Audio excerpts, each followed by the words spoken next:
Try and share screen. Hi, Andrew and Adam. Good to see you. I'm going to see if I can share the photos as well.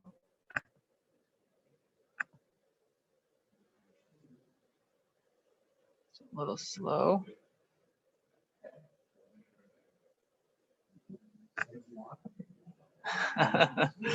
Yes.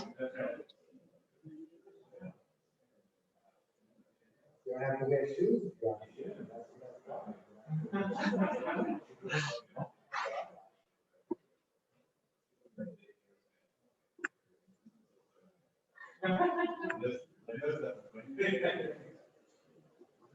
Okay.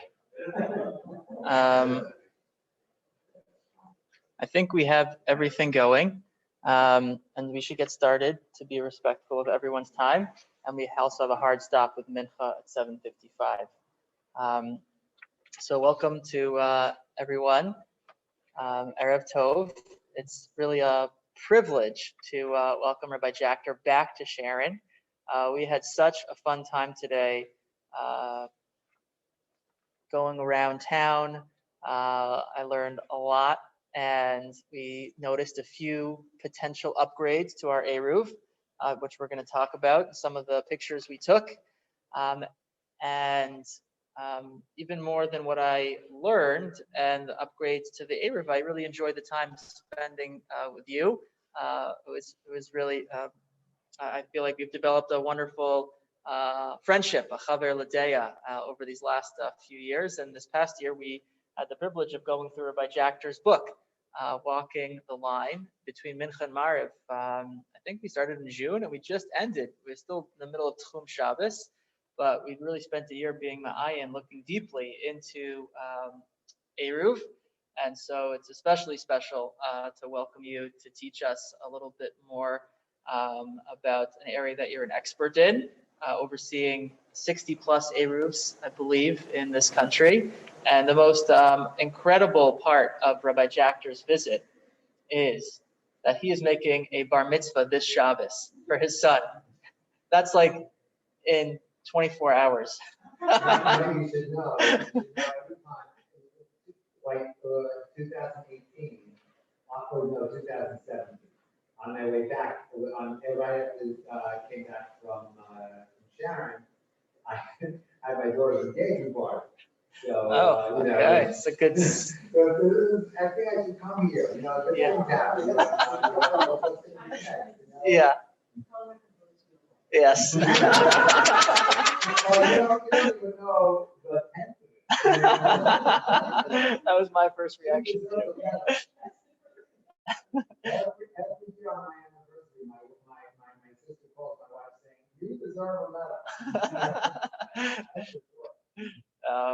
Okay, so we're going to spend a little bit of time going through some of the primary sources. Most of them are familiar to most of us because we've spent time. Were there some more copies of it, Tani? Are they? Oh, okay, they're on the table right behind you, Simi.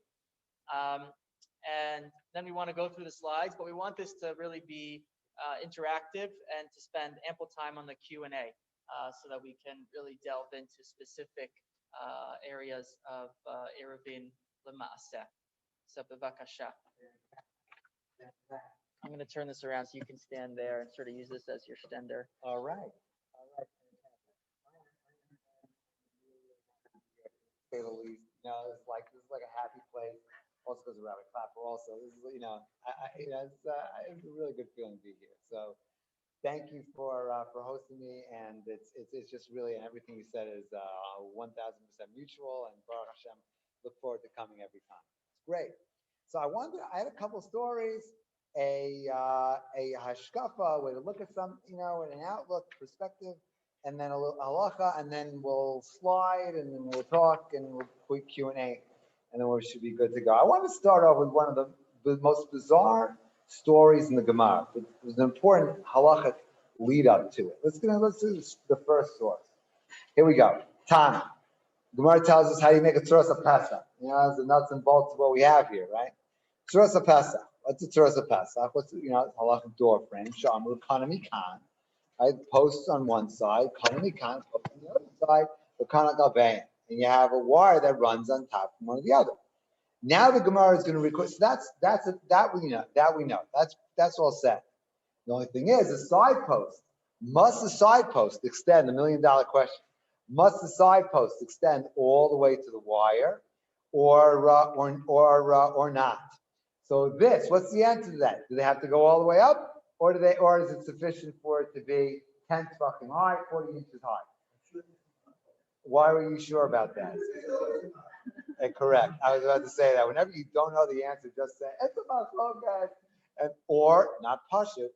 Not push it. You know what I'm saying? Not simple. You look like a genius. Okay, good. So that's that. You were right. Guess what? So this is a machlokas. So Rav Nachman says, no, you position your 40-inch, 36-inch piece of wood should position exactly underneath the wire. That's enough. Anybody know what's the halakhic principle? What's the idea? Why is it enough to have 10 tefachim high? What kind of a door frame is that? What's the anyone want any thoughts? What's the halakhic principle? What's halakha Moshe Sinai over here? Good asik mechitzta, right? It goes when extend up the mechitza, extend up the lechi, it reaches the wire. Sometimes I have to talk about these situations. Sometimes not just good asik mechitza, it's really good asik mechitza. But all right, but that's it's always glad I have at least have some person that likes my joke. I really appreciate. I should pay you. And we'll take good care of you. Don't worry. Okay, now. So Tani, who's my student at TV, he's rolling his eyes over here. Oh, yeah, here we go again. Okay, all right, now. So Rav Cheses says no. Rav Cheses tzarich liga has to go all the way up. What do we do here in the Sharon area? But you can't answer. Okay, what do we do? What do we do here? Do we go all the way up, or do we rely on good asik mechista? What do we do? In other words, we do rely on it. Who? Okay, anybody think otherwise? Okay, the answer is both. In other words, most of the time trick question. Most of the time impossible. Okay, anyway, most of the time can't take me anyway. Most of the time we go all the way up. Okay, but fundamentally we follow Rav Nachman. It doesn't have to go all the way up. A couple of places we rely on good asik mechitzta. Okay. One of them is on a fence by the beach club. Some of the sensitive areas we have, like on the fence by the beach club, right? There we rely on good asik mechitza. Oh, there we are. Good to see. We rely on good asik mechitza. A couple of poles here and there. We do that. Sometimes I suggested a couple of places where we can rely on it with these huge. Big lechis. We'll have to talk about that. Why? I don't say if we're allowed to go all the way up, I'm sorry, if it's enough that it's 40 inches high and we follow Rav Nachman, why in the world do most of the lechis, almost all the lechis, go all the way up? Anybody know? I'll tell you why. Because you got a plumb line. Well, we follow the opinion. We follow Rabbi Heinemann's standards. He says you have to plumb line. And okay, so is it enough to plumb line it once and it's good to go forever, or you have to keep on checking it every once in a while? You have to check it every once in a while because from experience, I just saw this in I won't say which area I was on Monday, but I saw it in one place. We relied on Kedash in one place, and we checked it, we plumbed it, and take a wild guess. What do we find? We find it's no longer left, it's no longer on the wire. Oh no, that's not good. So we don't want to have that kind of a situation. Why does that? Why do you run the poles? You run the wires all the way up because the poles move. The poles, at least some of the poles do move. Counterintuitive, but especially if you have these poles that has tension wires on it, it's pulling it in all kinds of different directions, right? Kind of like my wife. Okay, anyway, we'll come back to that later. And the poles move, so therefore it's a problem to rely on good asik mechitza. So we have a couple of places. First of all, on the fence. Why is it okay to have it on the fence? Because fences don't move. The poles move. That's a different story. Okay, and other places we're gonna plumb it fairly regularly, and also gonna have to put up these big wide ones to give a big wide margin there. Yes.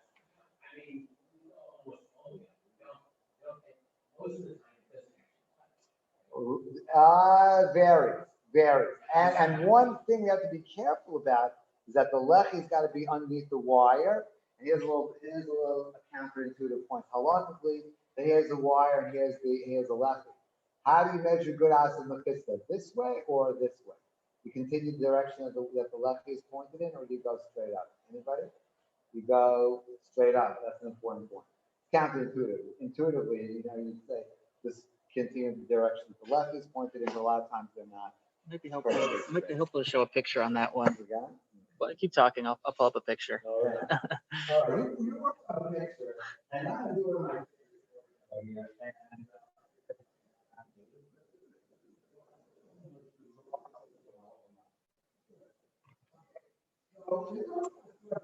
here. Who's Rachel Musa? Rachel Musa's head's law. But they didn't bug it on the Babylon was that the Babylonians wanted a leader of the Jews. He would be the leader of the Jews. He's the government official, and that's the liaison between the Jews and the Babylonian government. He's called Rachel Musa. Now, the guy's a big guy. He's a big guy on campus, the Rachel Musa. So, listen to this. So Nachman says, Nachman went and made his in the Rachel Musa's backyard, Kishmate. The way he believes, in other words, enough to have the Levi's, positioned underneath the water. That's what he did there, right? Listen what happened. But who's not going to take a wild guess? Who's not going to happen with this one? Rabbi Cheses. What does Rabbi Cheses do? This is a good one. I'm going to Rabbi Cheses, the Shamei Rav Gad. He said it was, his assistant Rav Gad. They'll slow, go take out the air that not from me and make a better one. That's a great idea, right? Anybody anticipate what's going to happen over here? He went and he messed with the air, this is Rav Gad. He went and messed with the air in the backyard of the Reish Palooza. What's going to happen then? Something good can happen to him, something bad can happen to him. What's the answer? This is an answer. What's going to happen? Yeah, bad. Yeah, right. That's right. Bad. Listen to this. So, what do we do? So, Ashabu, the Reish Palooza. So, the people in charge of Reish Palooza's house found him. Guess what they did? I'm sure they put him in jail. Oh, yeah, I love that. Now, I got to give a lot of credit to Rabbi Cheses. To me, this is the most entertaining part of the day today. We're asked by these officials a lot of times, this different place, different fish. What are you doing? So, like the best stories. Each one got a tailored story, from the Arab society. I love that. Like, oh, you're from the Arab society. Forget it. Anyway. It was good. Each one had a good story. He told you what happened. Maybe you should have. Anyway, so also, I almost got arrested doing an air one time. All right, we'll talk about that another time. But don't get arrested. Whatever you do, don't get arrested. Anyhow, also, Rabbi Cheses come above. So Rabbi Cheses got bad student out. He came to the jail. He said, God, look, not I was like, get out of there, just get out of jail. Come on, just get out. Because Rabbi Cheses is a big guy. They got him out of jail. So, once we want to tell the story, the ones who really appreciate this the air check. Well, except for our Talmud, whatever, Talmud, whatever, as air checkers, help me out over here. Why is the story in Gemara? Because what? This stuff happens. Okay, in other words, just be careful about the cautionary tale. Know your limitations. I think that's you're a little bit cocky. It's not such a great idea. Okay, all right. That's story. That is story. That's classic story number one. Classic story. Well, actually, more modern story. It's something that happened not too far from here. Story of this all day. I'm told you this for plugging for his book. My things are our habits. I have clothes. Put out a book called 70 Conversations with God. One of the shots. And so the Rob told the story about one of the members of my mom had had a question, so it was ratified or something. Well, they make anyway, everything's back there, they wasn't down there.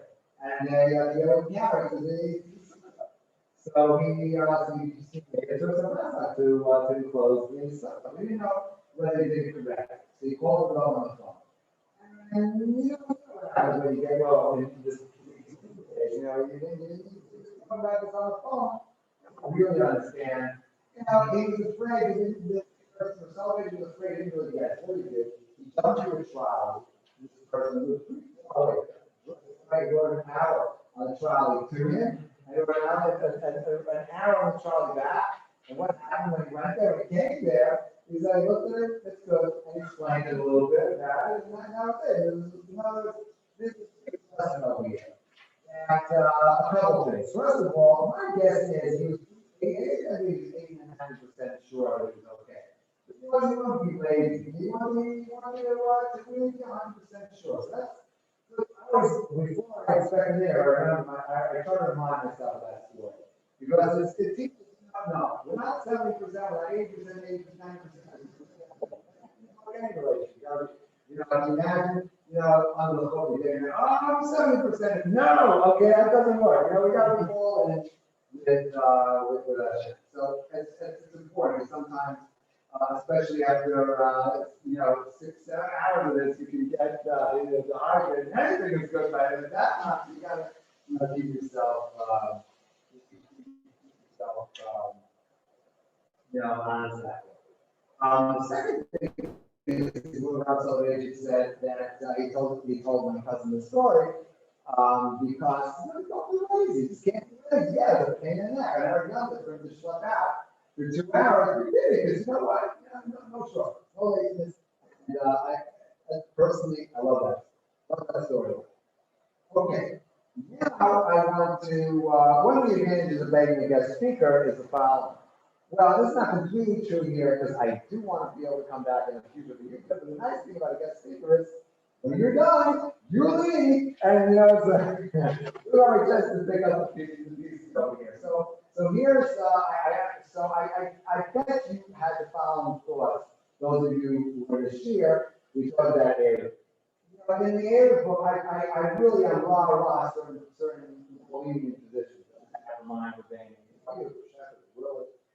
Like Tucker, right? So Tucker is when the water goes through the pole. So we don't rely on this here, right? Even when the water goes through the pole, we run a left. There are many opinions that say it's okay. In the air, that's your drink, that's your son, and grandchildren rely on Tucker. We're not going to rely on our air anymore. Okay, I see what you're thinking. Okay, yeah. What's that? Yeah, remember it's the same air. It's all one air.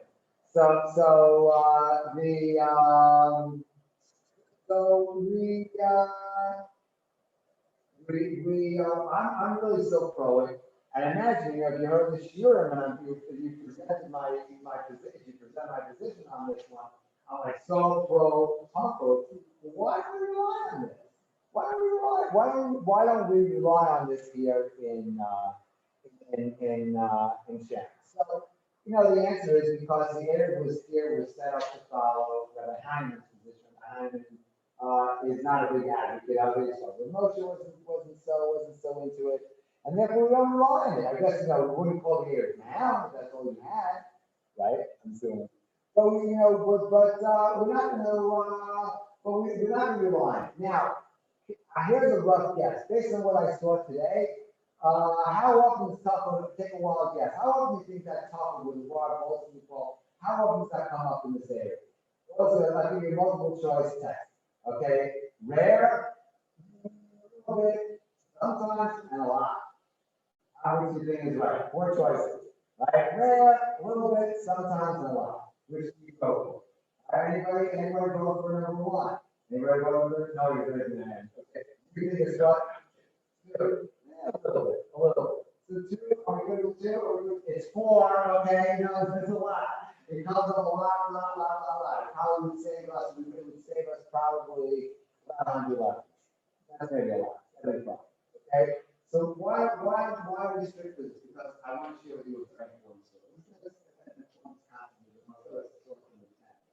Anyway,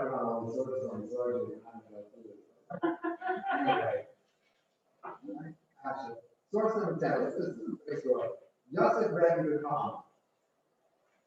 It's a story about Yudanas. You know, he wrote the mission. No small fry. He's big. So, and he's talking about the prohibition of Hatman. It doesn't come up too much today. It's something with Shabbos. We're not supposed to wrap, we're not supposed to envelop hot food in something that will add heat to the food. There, Shabbos. Why? Because we're afraid, you're going to stir the coals. I'm grossly oversimplifying, so that's for now. That's not really the focus of the story. And then what happened? Rabbi said that also the hot as a soman. Not only can't you, like hot food can't even do cold food. Why? You can't do anything otherwise. If you allow to insulate cold, you keep it cold. You're going to think that you're allowed to insulate hot food to keep it hot, which you're not allowed to do. It comes to the cold. Now, I'm the father of Shmuel, Rabbi Yossi. Rabbi Shmuel, the son of Rabbi Yossi, raised his hand and said, "How do I eat here? My father allowed it and said, oh my goodness, how many protect the fence are you going to make over here? You know what I mean? Yossi's opinion about this? You know what his reaction was? He says, stay here. If it was me, what would I hear? Well, somebody once described me as Mr. Warmth over here. How would I probably respond? How would most of us respond? If you were on us, like cowering figure. And he gets up by saying, I'm strong Rabbi Yossi. And he said, my father was lenient. Basically, what I ran to, who cares what your father says? Nobody's greater than your father, right? What does Rabbi Yossi say? I'm like, follows up. The elder already ruled it, he tracked his rule. The mark goes crazy. Already come on Muhammad says, look at the respect that the rabbis give each other. Isn't this right? I love it. It's great. I don't know if it's as good as the one getting arrested. That's my favorite. But this comes in a close second. It says like this. Look how much they love each other. You know Rabbi Yossi, if Rabbi Yossi himself was alive, when it comes to Yossi to pay Rebbe, he would be sitting in the student in front of Rabbi Shmuel. Rabbi Shmuel, Rabbi Yossi, the son just took the place of his father as a student of Rabbi Yossi. The Rebbe, he's studying in front of Rebbe. Tells the student, because online, yes, how does Rabbi Yehuda Nasi? One of the greatest of our scholars ever, and he says, far as up enough, I was making this room for the first time. The room was already issued, right? And that's it. We're sticking with that rule. It's a beautiful concept. Why am I bringing this up? Anybody want to get why? What does that have to do with tacos? Why are calling the calls? 75 calls, right? Rare sometimes. Well, come on. What's the connection? Anybody? What's the principle over here? Far hollows up, meaning that I am already made the ruling here that not to, so we're going to continue respecting that. No, unless we're in a jam. We're in a jam or something like that. It's one of these Januaries where it's in the sun, it's minus 4,000, something like that. It's out of control. There's enough snow to turn this place to a ski lodge. You know what I'm saying? It's a different story, right? Yeah. Okay, so far 3 things, the 4 things, then we're going to go to what I think maybe we'll go. Let's go to the slides. Okay, we're ready. I only have 25 minutes left. I want to make sure I have time for you. Okay, let's take a look at some slides. Oh, that's a good one. Okay, here's a good one.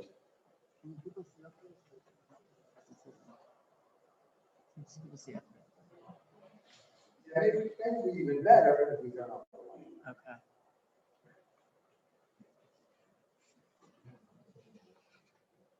Yeah, I can try. It's.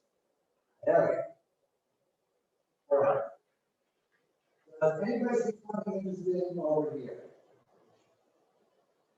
Anybody see something interesting over here?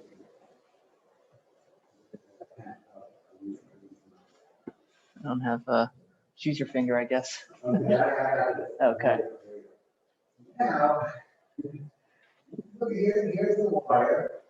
and here's 11. What's the problem? Anybody? Everybody see what's going on? You gotta examine really, really carefully. You go straight up is not in the water. You know what I'm saying? Alright, so therefore, thank God it was not an essential lucky, but this was, but it's awful water. So you gotta, I know it's a pain, but you gotta examine it carefully. Now, why in the world is Is that a wire or string? this is a wire? That's a tension wire. And this is it. Now, how does it happen? I remember, before I went to these areas so much, there's so many people that walk the area. They're pushing the area, you remarkable. It's great. And yet, even though you walk it, why was that necessary? That is a very, very important. And that is that when you see something, we get even if you have all these people checking, get used to it so much. It was last week, it was the week before, it was it, right? So it'll remain excellent forever. But so the answer is there, we really gotta, be careful. I'm talking to myself just as much as all of you. So just something to bear that in mind.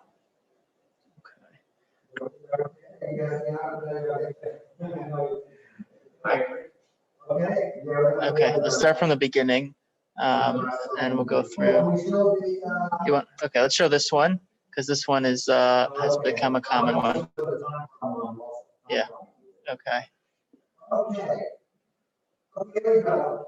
All of a sudden, in Sharon, all of a sudden, the invasion of the brown races out on the falls. Now, are these things, are they our friends or are they our enemies? Anybody, we like this, hate it, or somewhere in the middle? What do we think about these things? Friend. I think they're friends. Why are they friends? Keep the hose longer. I don't know why in the last grade. Yeah, it's nice, but I think this piece is always touching this piece. It's all one piece, right? And here, if it touches, here, number one rule. Touches, it's a say. Right? Words, two words touch, they become, they're intimate, they merge their identity. This touches this, merges identity, merges identity. Right? And this goes all the way down. It saves you, how tall are these things? What are they, 7 feet, something like that? 5 feet. 5 feet of this stuff over here. Wherever the treasure is, you're like, oh, it's a chick, So, you save yourself. But that's not it, folks. But also, but I think also some of your fancy footwork, you make sure that will be problematic. Sometimes these lessons actually are, sometimes what they do, they attach these things above the lucky, and you have no idea of the lucky. Like a lost lucky that we found out again. Now, also, a lot of times, this lucky is underneath the water. Going all the way up. So while you don't necessarily want to rely on it, and in a pinch, it can be very helpful. So it's like, in any case, not all, it's the back of luggage that are located nicely underneath the water. So I would call that your best friend forever, right? Or best friend ever, right? It's pretty good. It depends, though, on the position of the wire vis-a-vis the brown encasing. Because if the wire, let's say, goes on the left side of this pole and it is attached to the bracket on the pole, then it would not line up underneath the wire for good OSIC.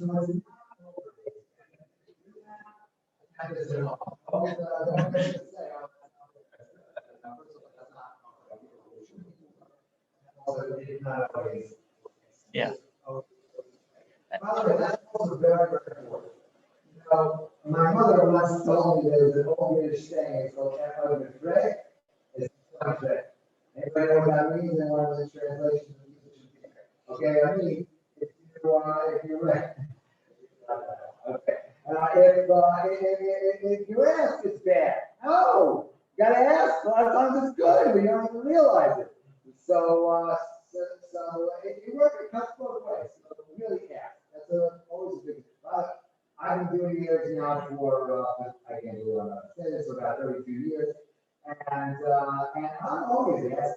I'm always asking. I'm always learning. It's constant. And just one more note is the reason why I suggest, or we suggest that there's a little bit of an overhang, overlap between the black U-guard and the brown metal encasing is so that to ensure that they touch. If it just goes until it, but not over it, then if the lechi slides a little bit, there could be a gap between them that could develop because the U-guard shrinks a little bit or expands a little bit depending on the weather or the wind, and so it's a little bit more of insurance to have that buffer. But even if it's touching, it's still okay.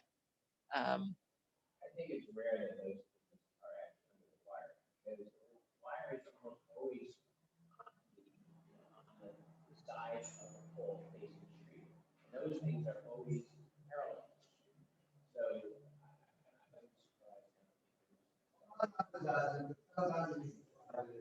Yeah. Yeah.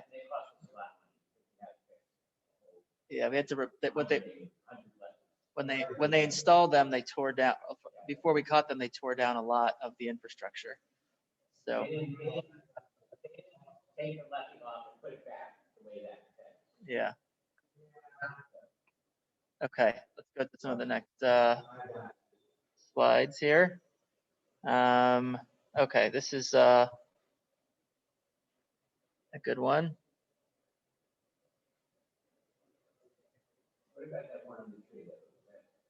Want to go back there? Yeah. I'm having a little trouble maneuvering stuff here, but I'll get to it. Here we go. Okay. So this was what we saw in Railroad South section where there's a split in the composite material here so that it is barely touching. So what do we do in this kind of situation? So if it's touching at all, that's really sufficient. If it is, if there's a small gap, we want to try and fill the gap because we don't rely on lavud. This is also one of Reb Heinemann's chumras or shechter as well, to not rely on lavud, which is a way of sort of halachically bridging empty space, less than 3 tfachim. We don't rely on that in the middle of a lechi. So we try not at the bottom either, but we'd be more likely to rely on it in the bottom than in the middle. Yes. Yeah. So what do we do in this situation? So one of the things we had a big machloket about, I didn't bring this up with you today, but how trees grow. Remember that Mincha Marv debate? We have a member who contends that trees only grow from the top. And so these would not be pulling apart because of the tree growing and the bark moving apart. That was his contention. But from our empirical data, it seems that these lechis split at a certain point. It could be a combination of if the bark is expanding laterally, it could also shift the pressure on the composite material so that it splits. But the question is what to do when that split is such that there is a real gap, even if it's a centimeter. Does it have to be filled or not?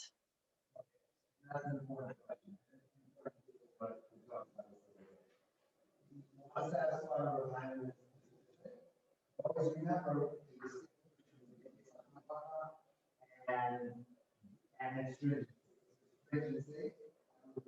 Want to go all out to a beautiful thing that is not hard up. But if we can't, it's not something we're going to foliate down. If we have to go to that, we don't foliate it down. It doesn't stack up. We be unsatisfied with this. Right. And it's generally hard to fill this gap with material other than like wood glue or something of that sort. So oftentimes if the lechis are splitting and they're not touching and the gap is noticeably growing, we'll just replace the lechi.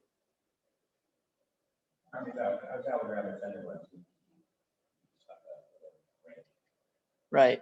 So you want to be careful there. This, I think, came up in the book, that if you stick a branch in that is perpendicular to the lechi, but not in the same grade, then it might become like a, not a continuation, but a chatzitza, a separation between the two parts of the lechi. Right. So you want to stick it, right? Is that correct?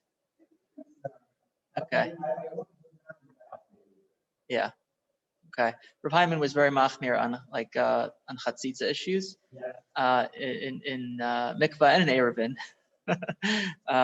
But so he preferred for the material to be in tune with the grade of the lechi.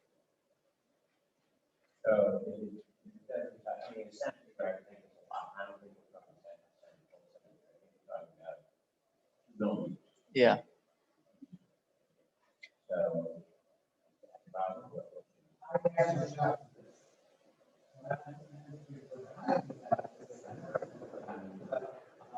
Cheses specifically said that they were okay. And he's someone who's machmir for love. For he's machmir. Okay, so what tiny and minuscule means is a little subjective. So this would be okay. Yeah. You know, and I can enlarge it a little bit so you can see that it's touching in the middle there. Oops. Okay. I'm having trouble doing this both over Zoom and on Google Photos at the same time. So I'm not gonna, that's as much as I can zoom in. Okay, let's see if I can go to the next picture here. Oh yeah, that's an important one because we spotted a lot of time bombs in our Eruv walking. So,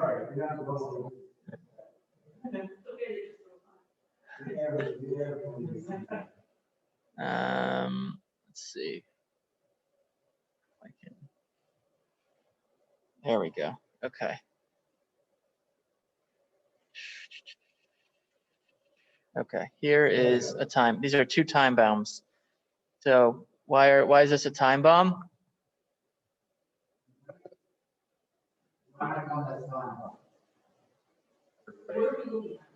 place it with all.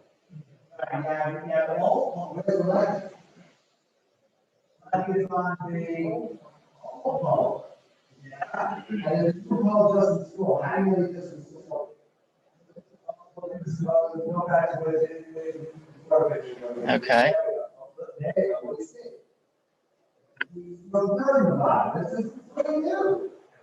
Yeah. So what's the problem with this? The problem is that this is a new code, which means what? The old code was going to be removed. Now here's the tricky thing that is very important for this thing, how big? You see this? When is the old code going to be removed? Anybody? It could stay there for 10 years, it could stay there for 10 minutes. And you have no clue. Even the utility people have no clue. I was one store, one high store together, and I'm question. And there was one area where I kept on telling the air inspector, which one? Watch out for this. Watch out for it. It's a disaster. And guess what? I came to my daily inspection here, and guess what? He didn't notice it because for 10 years he kept on, everything was okay, it's always gonna be okay. Guess what? They swapped out the old pole, all done, and you know what? It was absolutely nothing there, the air was validated. I was unhappy there. So, you hear what I'm saying? This stuff happens. This stuff really happens.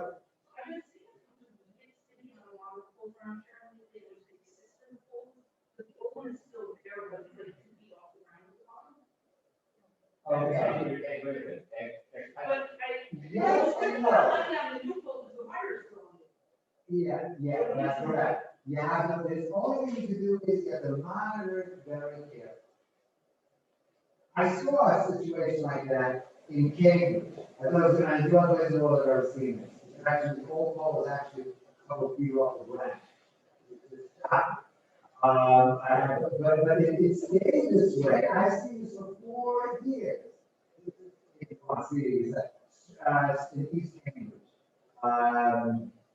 Spring Street and Shiraka, I think the name of the street is. I get it. If you really are here fishing out of jail, I don't know. I mean, you know, I'm just, it's fair, but it can happen. And we can stay here for a long time.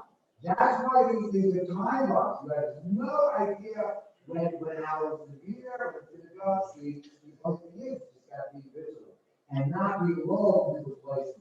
Very easy to be lulled into places. Just a signal that doom is coming.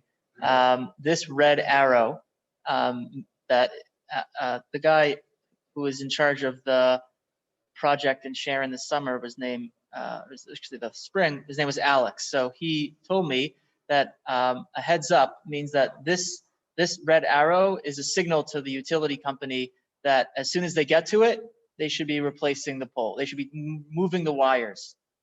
So if you see this arrow, it means that they could be putting in a new pole the next day and moving the wires the same day.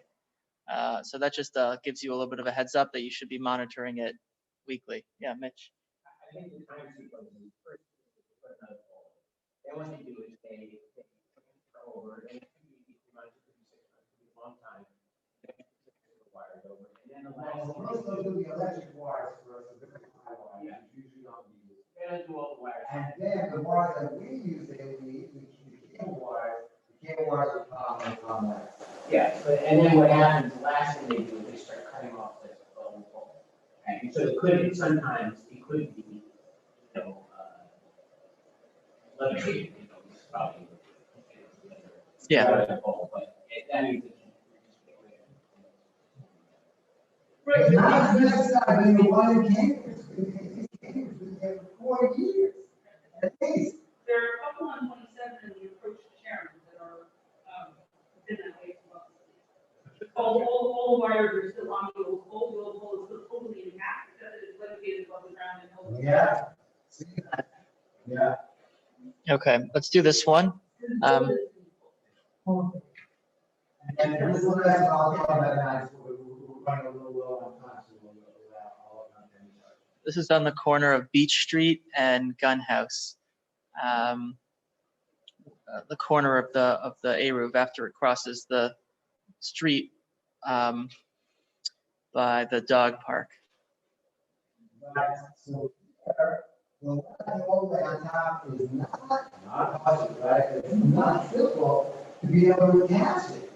So what works really nicely here, again, we're gonna turn around by, right? This is okay. But here, what works is, we're gonna call this really. Here we go. We have this all levy. And then the levy is touching, there's no parking sign. You want to fill in what's gonna happen next. There's no parking sign, legitimate extension of the levy. It's touching it, and it's longer than wider. And therefore, it's legitimate extension, and therefore, the wire can be, the wire is on top of the levy, if the wire is beneath the bar. That's a wide margin. I like to call it really good. I just a good option, really good. So we.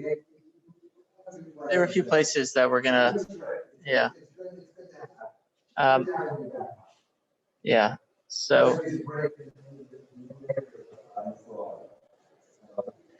there are a few other pictures here. This is my favorite one. Look at this expression. This is when we were in the Shetach. I don't remember Rabbi Jackson. Rabbi Jackson was called Mr. October. So I would be called Mr. Concrete. You know what I'm saying? This is not for me. This is my son. For me, he's Mr. Wilderness. So let's make sure guys on that that, and I was totally shocked. So, you know, my kids couldn't believe it. Are there any specific questions for Rabbi Jactor, or should we go through another picture or two? Yeah. The section that I typically check is in the woods. And sometimes the last hole is, it is difficult to get to on a steep hill. And there's a lot of like brush there, so you kind of see, especially if it's snow close to your waist. So sometimes you look to see if the wire, the string is up. They don't actually go out all the way to the pole to see if it's, touching the ground.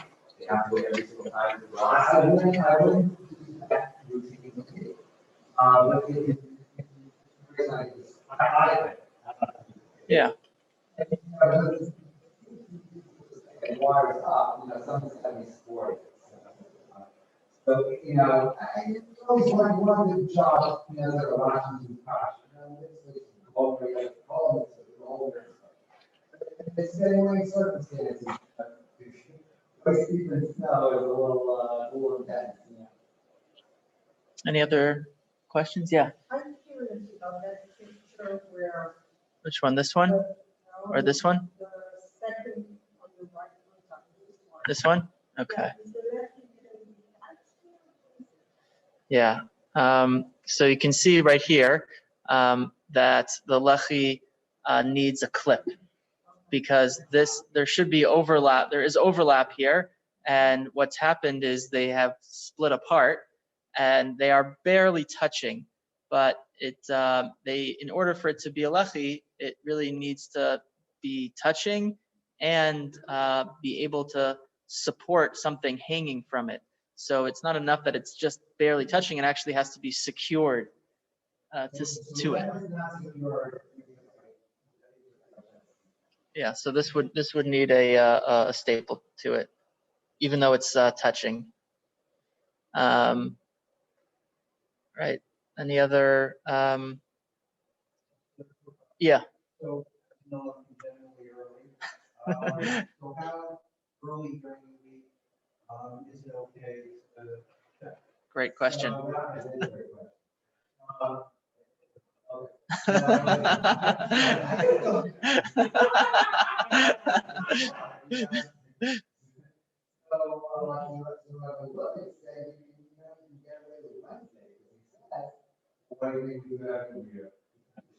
Well, the understanding, you guys are probably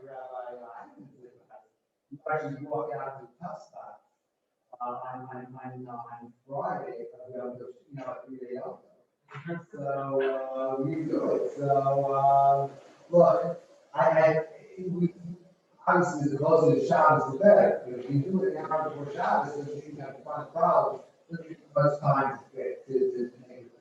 So, it's on the ground. The one is that close the Shabbos as possible. On the other hand, you need time to be able to get the repair person to fix it.